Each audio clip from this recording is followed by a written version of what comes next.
Movie की starting में हमें शिकागो शहर का एयरलाइन व्यू दिखाया जाता है, जहां हमें रोड पर एक शिकागो पुलिस कार बहुत तेज स्पीड में हॉस्पिटल की तरफ जाती दिखाई देती है, क्योंकि एक गन फाइट के दौरान एक पुलिस वाले ने और एक ठग ने एक दूसरे को गोली मार दी थी और वो दोनों इंजर्ड हालत में कार के बैक सीट पर हैं। इसके बाद पुलिस वाले को जल्दी से ऑपरेशन के लिए ले जाया जाता है और उसकी इतनी खराब हालत देखकर डॉक्टर पॉल कर्से को बुलाया जाता है और जब तक डॉक्टर पॉल यहाँ तक पहुंच पाते पुलिस वाला मर चुका था। डॉक्टर पॉल मरने वाले कॉप के पार्टनर से सॉरी बोलता है कि पेशेंट के हर्ट में गोली लगी थी, हम कुछ नहीं कर पाए। इसके बाद डॉक्टर पॉल को गन फाइट में शामिल ठग के ट्रीटमेंट के लिए बुलाया जाता है। फिर वो दूसरा कॉप पूछता है कि क्या तुम उस जानवर का भी ट्रीटमेंट करोगे जिसने मेरे पार्टनर को मारा, जिस पर डॉक्टर बोलता है कि हाँ, और ऐसा कहकर वो यहाँ से निकल जाता है। नेक्स्ट सीन में हमें डॉक्टर पॉल का घर दिखाया जाता है, जहाँ पॉल अपनी वाइफ लूसी और बेटी जॉर्डन के साथ रहते हैं और ये लोग काफी खुश हैं क्योंकि उनकी बेटी जॉर्डन का उसके ड्रीम कॉलेज में एडमिशन हो गया है।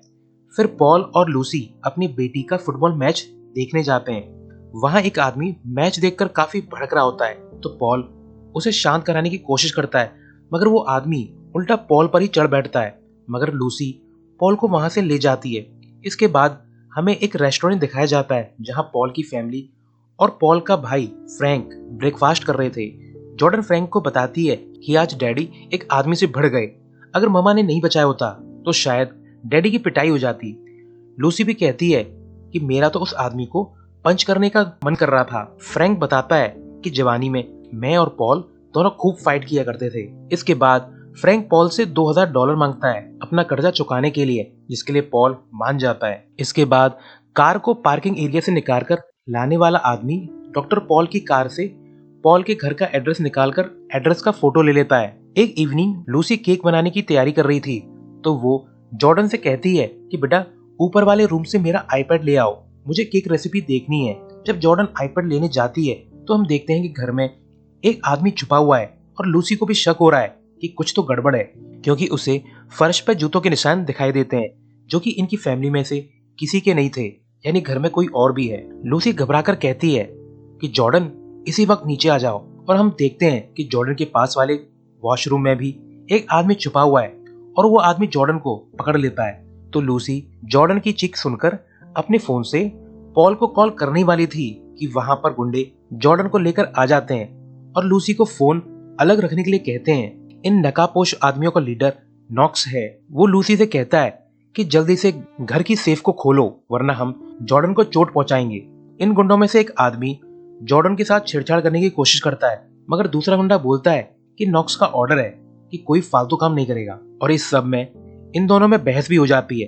तो इसका फायदा उठाकर जॉर्डन एक चाकू से जो नाम के गुंडे के फेस में चाकू से हमला कर देती है। वहीं ऊपर लूसी ने भी सेफ खोलकर सारी कीमती चीजें नॉक्स को दे दी थी। फिर वो लोग किचन तक आ जाते हैं। अब जब जॉर्डन ने जो के मुंह पर चाकू मारा था वो मास्क उतारकर चेक करता है, तो नॉक्स कहता है, अरे बेवकूफ, तुमने मास्क क्यों उतारा? अब इन दोनों ने तुम्हारा चेहरा देख लिया है। और इसका फायदा उठाकर लूसी भी पतीले में रखा गर्म पानी जो के फेस पर डाल देती है ताकि जॉर्डन को भागने का मौका मिल जाए। फिर हमें घर में 2 गन शॉट्स की आवाज सुनाई देती है और उसके बाद नेक्स्ट सीन में हॉस्पिटल में एक डॉक्टर पॉल को इन्फॉर्म करता है कि हमारे पास तुम्हारे लिए एक बैड न्यूज है कि कुछ देर पहले तुम्हारी वाइफ और बेटी को एडमिट किया गया है। पॉल जल्दी से लूसी के पास जाता है और देखता है कि लूसी तो मर चुकी है और जॉर्डन कोमा में है। इसके बाद कुछ डिटेक्टिव्स पॉल से पूछताछ करते हैं, तो पॉल बताता है कि घर की सेफ से सारी कीमती चीजें चोरी हो गई हैं। नेक्स्ट सीन में हमें लूसी का फ्यूनरल दिखाया जाता है। पॉल इस सब से काफी दुखी होता है और फिर फ्यूनरल के बाद पॉल लूसी के फादर को घर ले जा रहा था, तो इन्हें गनशॉट की आवाज सुनाई देती है और वहां जाकर देखने पर पता चलता है कि कुछ लोग एक हिरन को इलीगली हंट कर रहे थे। लूसी का फादर कार से उतरकर उन लोगों पर अपनी मस्त सी गन से फायर करता है, मगर वो लोग वहां से भाग चुके थे। ये लोग देखते हैं कि हिरन तड़प रहा था, तो लूसी का फादर अपनी गन से हिरन को मार देता है, यह कहकर कि शायद अब मरना ही इस हिरन के लिए रिलीफ है। लूसी का फादर पॉल से कहता है कि हमें अपनी और अपनी फैमिली की रखवाली खुद ही करनी चाहिए और जरूरत पड़े तो गन भी उठानी चाहिए। पॉल लूसी के फादर की बातें सुनकर काफी हैरान रह जाता है। इसके बाद पॉल एक थेरेपिस्ट से मिलता है क्योंकि वो अपनी वाइफ के मरने के बाद ट्रॉमा में है और अब तो वो ढंग से सो भी नहीं पा रहा होता।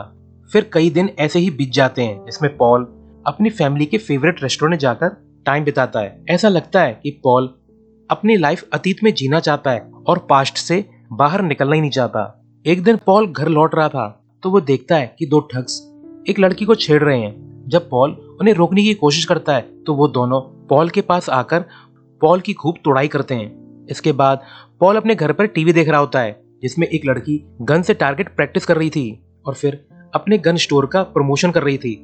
नेक्स्ट डे पॉल उस गन स्टोर जाता है जहां उसे वही लड़की रिसीव करती है और वो पॉल को गन का स्टॉक दिखाती है। इसके बाद ये लड़की पॉल को गन एक्वायर करने का प्रोसेस बताती है और साथ साथ पेपर वर्क का भी। नेक्स्ट डे हॉस्पिटल में एक और पेशेंट आता है जिसके पॉकेट से गन गिर जाती है, जिसे देखकर पॉल गन को पैर से बेड के नीचे खिसका देता है और फिर ट्रीटमेंट पूरा होने के बाद जब उस आदमी को शिफ्ट किया जा रहा था तब पॉल गन को अपने साथ ले जाता है।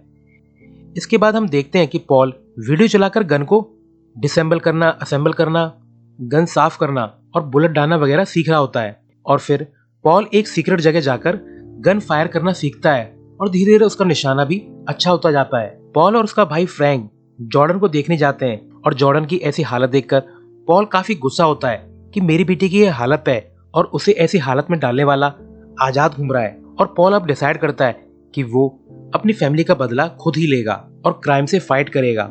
फिर हम देखते हैं कि एक रात पॉल हुडी पहनकर कहीं जा रहा है तो वो देखता है कि कुछ गुंडे एक कार को हाईजैक करके भाग रहे हैं। तो पॉल इन पर फायर कर देता है जिसमें एक गोली ड्राइवर गुंडे को लग जाती है और इस वजह से कार एक जगह ठुक जाती है और गन की रिकॉइल होने की वजह से पॉल के हाथ में चोट लग जाती है। कार से दूसरा गुंडा निकल कर आता है तो पॉल उसे भी मार देता है। इस सब सीन को एक लड़की दूर से रिकॉर्ड कर रही थी। फिर पॉल अपनी जैकेट को एक कचरे के डिब्बे में डालकर यहाँ से भाग जाता है। वहीं इंसिडेंट के बाद कार के रियल ओनर से पूछताछ होती है तो लड़की बताती है कि थोड़ी देर पहले दो हथियारबंद लोगों ने हमारी कार को हाईजैक करने की कोशिश की और फिर एक हुडी वाले आदमी ने हमारी जान बचाई, वो मसीहा है। फिर detective Reigns gun fight record करने वाली लड़की से शूटर का डिस्क्रिप्शन पूछता है तो लड़की कहती है कि कोई गोरा बंदा था हुडी पहने और उसने गुंडे के मारे जाने के बाद भी उसके पास आकर गुंडे के छाती में गोली मारी। उसे देखकर लगता है जैसे कोई ग्रिम रीपर हो। ग्रिम रीपर यानी कि मौत का देवता। फिर डिटेक्टिव गन फाइट की वीडियो देखते हैं जिसमें फायर करते समय पॉल को चोट लग गई थी, यानी गोली चलाने वाला आदमी ढंग से गोली चलाना नहीं जानता। डिटेक्टिव कहता है कि इस वीडियो को सोशल मीडिया पे अपलोड मत करना तो लड़की कहती है कि इसे तो मैं घंटों पहले ही अपलोड कर चुकी हूँ और ये वीडियो तो वायरल हो चुका है। नेक्स्ट डे पॉल अपने लैपटॉप पे देखता है कि उसका वीडियो तो वायरल हो चुका है और इसे देखकर पॉल काफी सेटिस्फाइड फील करता है। अब हर न्यूज चैनल शोज पर और सोशल मीडिया पर यही डिबेट चल रहा था कि हुडी वाला बंदा हीरो है या क्रिमिनल, और अब पॉल को भी नया मकसद मिल चुका था। वो काफी खुश था और वो अपने दर्द से धीरे धीरे बाहर निकल रहा था। हॉस्पिटल में पॉल एक बच्चे से मिलने जाता है जिसके पैर में गोली लगी थी। तो पॉल उसे प्यार से बात करता है और उसे पूछता है कि बेटे तुम्हें गोली कैसे लगी। तो बच्चा बताता है कि आइसक्रीम मैन नाम के एक आदमी ने मुझे गोली मारी। वो हम जैसे बच्चों से फोर्स करके ड्रग सप्लाई करवाता है और ऐसा न करने पे वो गोली मार देता है। उसने मेरे पैर में गोली मार के कहा कि अगली बार वो मेरे सर में गोली मार देगा। पॉल बच्चे से वादा करता है कि बेटा तुम्हें कुछ नहीं होगा, सब ठीक हो जाएगा। शाम को पॉल अपनी न्यू हुडी पहनकर अगले काम के लिए निकल जाता है और फिर बच्चे के बताए एड्रेस तक पहुंचकर एक आदमी से पूछता है कि क्या तुम ही आइसक्रीम मैन हो। तो आइसक्रीम मैन पूछता है कि कौन है बे तू, जिस पर पॉल कहता है कि तेरा आखिरी कस्टमर। और फिर पॉल अपनी गन की पूरी मैगजीन्स आइसक्रीम मैन की छाती में उतार देता है और फिर पॉल यहाँ से निकल जाता है। इसके बाद जब इंसिडेंट वाली जगह पर पुलिस आकर लोगों से पूछताछ करती है तो पता चलता है कि कोई हुडी वाला गोरा बंदा था और उसने आते ही आइसक्रीम मैन की छाती में गोलियां उतार दी। उसके एक्शन में कोई भी हेजिटेशन नहीं था, मगर लोग आइसक्रीम मैन के मारे जाने की वजह से काफी खुश थे क्योंकि आइसक्रीम मैन के नाम पर ड्रग्स बेचना और लोगों को गोली मारने के इल्जाम भी शामिल थे। अगले दिन न्यूज में एक लेडी रिपोर्ट करती है कि क्या शिकागो को नया रखवाला मिल गया है या शिकागो में एक न्यू क्रिमिनल पैदा हुआ है। कई सारे सोशल मीडिया पोस्ट पर लोग मॉडर्न जमाने के ग्रिम रिपर को सपोर्ट कर रहे थे। फिर इसके कुछ दिन बाद हॉस्पिटल में एक जवान लड़का एडमिट होता है तो इमरजेंसी ट्रीटमेंट के दौरान पॉल उस लड़के के हाथ में वॉच को पहचान लेता है, क्योंकि ये तो पॉल की ही थी जो कि उसके घर से रॉबरी में चोरी हुई थी। पॉल फिर उस एम्बुलेंस को जाकर चेक करता है जिसमें अभी इस लड़के को लाया गया था, तो पॉल को एक फोन मिल जाता है। पॉल उस लड़के के पास जाकर उसका अंगूठा टच करके फोन का लॉक खोल लेता है और अपनी वॉच भी उतार लेता है। फिर पॉल अपने ऑफिस में फोन को चेक करता है तो उसे एक फोटो में अपने घर का एड्रेस मिल जाता है और ध्यान से देखने पर पॉल को पता चलता है कि ये फोटो तो उसकी कार से ही लिया गया था, मगर ऐसा कैसे पॉसिबल है। और काफी देर सोचने पर पॉल को याद आ जाता है कि ये लड़का तो मिगुएल है, जो पॉल की फैमिली के फेवरेट रेस्टोरेंट का कार को पार्क करने वाला और कार को बाहर लेकर आने वाला। यानी मिगुएल ने कार को बाहर लाते वक्त फोटो लिया होगा। फोन की और छानबीन करने पर पता चलता है कि उसके घर से चोरी हुई सामान एक स्टोर पे बेचे जा रहे हैं। इसके बाद पॉल फिर हुडी पहनकर निकल जाता है और मिगुएल के फोन से पता चले स्टोर तक पहुंच जाता है और ओनर से कहता है कि मुझे मिगुएल ने भेजा है। और मिगुएल का नाम सुनकर ओनर को शक हो जाता है और वो सीक्रेटली अपने फोन से फिश नाम के आदमी को मैसेज कर देता है। असल में पॉल के घर रॉबरी के दौरान 3 लोग शामिल थे, नॉक्स, जो और फिश। यानी ओनर को पॉल की आइडेंटिटी पता चल गई है और उसने फिश को इन्फॉर्म कर दिया है। जब ओनर काउंटर के नीचे से गन निकाल रहा था तो उसे एक मिरर में ऐसा करते हुए पॉल देख लेता है और ओनर के हाथ में डांट मारकर उस पर गन तान देता है। फिर पॉल अपने घर से चोरी हुई सभी चीजों की डिमांड करता है तो ओनर पॉल को उसके सामान तक ले जाता है। वहीं फिश भी स्टोर के बाहर तक पहुंच गया था और अंदर पॉल फिश को सीसीटीवी फुटेज में अंदर आता हुआ देख लेता है। और जैसे ही फिश यहाँ आकर गन चलाता है, पॉल जो कि पहले से तैयार था अपनी जगह से हट जाता है और ऐसा करने से फिश की बुलेट से स्टोर ओनर का भेजा खुल जाता है। फिर पॉल और फिश के बीच में गन फाइट चालू हो जाती है। पॉल बड़ी चालाकी से स्क्रीन में फिश को देखकर उसके पैर में गोली मार देता है। अब तो फिश की सारी बुलेट्स भी खत्म हो चुकी थी, तो पॉल फिश के पास आ जाता है तो फिश कहता है कि मैंने तुम्हारे 20 बच्चों को शूट नहीं किया था, कि उन्हें जो कैनन ने मारा था और वो एक ऑटो शॉप में काम करता है और मेरे फोन से तुम्हें उसका फोटो भी मिल जाएगा। फिर फिश पॉल की डिस्ट्रैक्शन का फायदा उठाकर पॉल को गिरा देता है और पॉल की गन उठाकर उसे मारने वाला था कि रैक पर रखी एक बॉल फिश के सर पे गिरती है, जिसके बैलेंस बिगड़ने से गोली चल जाती है और फिश के सर के आर पार हो जाती है। पॉल वहां से सीसीटीवी फुटेज के हार्ड डिस्क निकालकर वहां से भाग जाता है। इसके बाद पॉल फिश से मिले ऑटो शॉप वाले एड्रेस तक पहुंच जाता है और गाड़ी के नीचे काम कर रहे जो से पूछता है कि क्या तुम ही जो हो? तो वो आदमी बोलता है कि हाँ, क्यों? फिर पॉल एक बड़ी सी रिंच उठाकर जो के लिटिल जो पर जोर से मारता है, जिससे झटके से जो का सर कार में लगता है।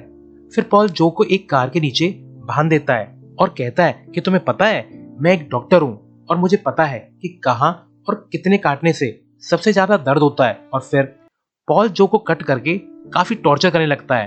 पॉल पूछता है कि कौन कौन था तुम्हारे साथ रॉबरी में, मगर जो कुछ भी नहीं बताता। तो पॉल जो के कट पर ब्रेक ऑयल डालने लगता है, जिससे जो को काफी दर्द होता है और ऐसा लगता है जैसे जो पर कोई आत्मा आ गई है। बेचारे के ऐसी तैसी कर दी पॉल ने। इसके बाद जो फिर बता देता है कि हमारा लीडर नॉक्स नाम का आदमी है जो हर काम से पहले हमें कांटेक्ट करता था और वो साउथ साइड का है और इससे ज्यादा मैं कुछ नहीं जानता। और फिर जो रोने लगता है तो पॉल कहता है कि मुझे तो तुझ पे तरस आ गया और वो जो को खोल देता है, जिससे जो काफी रिलीफ फील करता है। मगर जाते जाते पॉल जो की ऊपर वाली कार को गिरा देता है, जिससे बेचारा जो मारा जाता है।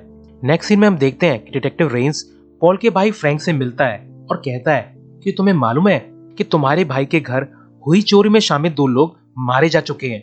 इसकी क्या पॉसिबिलिटी है कि ये काम तुम्हारा भाई कर रहा है? तो फ्रैंक कहता है कि ये बात मेरे भाई से जाके पूछो। अगले दिन पॉल को एक अननोन नंबर से टेक्स्ट आता है कि मेरा फोन उठाओ, मैं पुलिस को बता दूंगा कि कल रात तुम कहाँ थे। फिर पॉल को एक कॉल आता है जो कि नॉक्स का था। वो कहता है कि मुझे पता चला है कि तू मुझे ढूंढ रहा है, अगर मिलना चाहता है तो एसलैंड के लास्ट क्लब में आधे घंटे में मिल। और इसी बीच फ्रैंक पॉल के घर आ जाता है, मगर नॉक करने पे भी कोई रिस्पॉन्स नहीं मिलता उसे। तो वो डुप्लीकेट की से अंदर इंटर कर जाता है, जहां उसे घर के बेसमेंट में पॉल की गन की बुलेट्स दिख जाती हैं।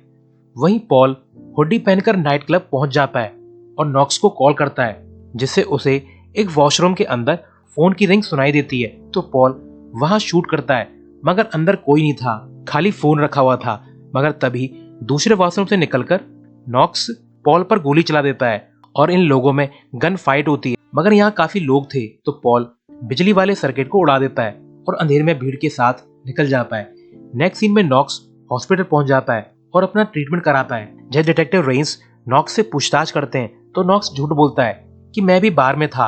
अचानक दो लोगों ने गोलियां चलाना शुरू कर दिया और मैंने हुडी वाले बंदे को देखा और वो डिटेक्टिव को पॉल का डिस्क्रिप्शन दे देता है। वहीं अपने घर पहुंचकर पॉल अपने घाव को ट्रीट करता है।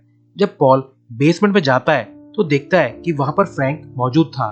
फ्रैंक पॉल पर काफी भड़कता है और कहता है कि पॉल, ये बेसमेंट है या जंग के वेपन्स का गोदाम? तो पॉल कहता है कि उन लोगों ने मेरी बीवी को मार दिया और बच्ची की ये हालत कर दी और मैं ये सब बैठकर देख नहीं सकता, मैं बदला लेकर रहूंगा। इसके बाद पॉल के घर डिटेक्टिव रेंस और उसकी पार्टनर आ जाती है तो गेट खोलने फ्रैंक जाता है। डिटेक्टिव रेंस कहता है कि हमें पॉल से मिलना है, मगर फ्रैंक कहता है कि वो यहाँ पर नहीं है और गेट बंद कर देता है। रेंस कहता है कि मोटू तो झूठ बोल रहा है, पॉल अंदर ही है, मगर बिना सबूत हम पॉल को अरेस्ट नहीं कर सकते। इसके बाद पॉल को हॉस्पिटल से कॉल आता है कि जॉर्डन को होश आ गया है। तो ये लोग हॉस्पिटल जाकर जॉर्डन से मिलते हैं। जॉर्डन पूछती है कि डैड, मॉम कहाँ पर है? मुझे हॉस्पिटल में मॉम के बारे में कोई कुछ क्यों नहीं बताता है? तो जॉर्डन की फोर्स करने पर पॉल बता देता है कि लूसी मर चुकी है। और इसके एक हफ्ते बाद पॉल जॉर्डन को डिस्चार्ज करा के ले जा रहा था। तभी इनकी लिफ्ट में नॉक्स भी आ जाता है और इन लोगों को देखकर स्माइल करने लगता है। जब ये लोग लिफ्ट से जा रहे होते हैं तो नॉक्स कहता है कि अपना ख्याल रखना, जिस पर पॉल को शक होता है कि इसने ऐसा क्यों कहा। असल में क्लब की गनफाइट में पॉल नॉक्स को ढंग से देख नहीं पाया था तो वो उसे लिफ्ट में पहचान नहीं पाया। इसके बाद पॉल जॉर्डन को घर ले जाता है और जब ये लोग डिनर कर रहे होते हैं तब बाहर से कोई इन्हें देख रहा था। तो जब फ्रैंक घर से जा रहा था तो पॉल को शक होता है और वो जॉर्डन को एक कैबिनेट में छुपा देता है और जॉर्डन 911 पर कॉल करके जल्दी से पुलिस बुलाने लगती है। फिर घर में नॉक्स और उसके गुंडे आ जाते हैं। तो जब एक गुंडा बाथरूम की तरफ जा रहा था तो पॉल एक जगह से छुपकर उसका भेजा उड़ा देता है और गोली की आवाज सुनकर दूसरा गुंडा यहाँ पर आ जाता है। तो पॉल पहले वाले गुंडे की और अपनी गन से दूसरे गुंडे पर फायर करके उसे भी उड़ा देता है। अब दो गुंडों का काम तमाम हो चुका था। फिर पॉल नॉक्स को ढूंढने लगता है और बेसमेंट जाता है, मगर नॉक्स पीछे से आकर पॉल को शोल्डर पर शूट कर देता है और पॉल की चीख सुनकर जॉर्डन को लगता है कि किसी ने उसके पापा को मार दिया और वो कैबिनेट से बाहर निकलने लगती है और डैड डैड चिल्लाने लगती है, जिससे नॉक्स का ध्यान भटक जाता है। और इसका फायदा उठाकर पॉल अपने टेबल के हिडन कंपार्टमेंट से एक बड़ी सी गन निकालकर नॉक्स को भून डालता है। अब नॉक्स और उसके गैंग का काम तमाम हो चुका था। इसके बाद पॉल के घर पुलिस आ जाती है और डिटेक्टिव रेंस पॉल से पूछताछ करता है कि तुम्हारे हाथ में घाव और दोनों शोल्डर्स में घाव और तुम्हारे घर में गन कहां से आई? तो पॉल कहता है कि ये घाव आज की फाइट में हुए हैं और गन को मैंने जॉली रोजर्स गन स्टोर से खरीदा था जिस दिन मेरी बेटी डिस्चार्ज हुई। तो रेंस कहता है कि पॉल, तुम्हारे घाव आज ही हुए और आज ही इतने सही हो गए। बट वो आगे कंटिन्यू करता है कि पॉल, तुम्हारे पास ग्लॉक पिस्टल है क्या? तो पॉल कहता है थी कुछ दिन के लिए, मगर मैंने उसे फेंक दिया और अब मैं उसे कभी यूज नहीं करूंगा। असल में पॉल ने ग्रिम रीपर के वेश में सभी लोगों को ग्लॉक पिस्टल से ही मारा था। तो रेंस हिडन वे में उससे पूछ रहा था कि क्या तुम ही ग्रिम रीपर हो? और जवाब में पॉल कहता है कि कुछ टाइम के लिए, बट अब फेंक दी, यानी अब दोबारा ग्रिम रीपर सामने नहीं आने वाला। रेंस स्माइल करके कहता है कि दरअसल मैं भी ग्रिम रीपर का फैन हूँ, मगर उसके काम करने का तरीका इलीगल है। रेंस कहता है कि पॉल, आप हॉस्पिटल में लोगों की जान बचाइए और बाहर का काम हमें संभालने दीजिए। और फिर वो अपनी पार्टनर के साथ पॉल का पिज्जा खाते हुए निकल जाता है। नेक्स्ट सीन में पॉल अपनी बेटी को उसके कॉलेज छोड़कर आता है और वो देखता है कि एक लड़का एक बैग चोरी करके भाग रहा है। तो पॉल उसे आवाज लगाकर स्टाइल से गन चलाने का एक्शन करता है और इसी के साथ ये शानदार मूवी एंड हो जाती है। Thanks for watching.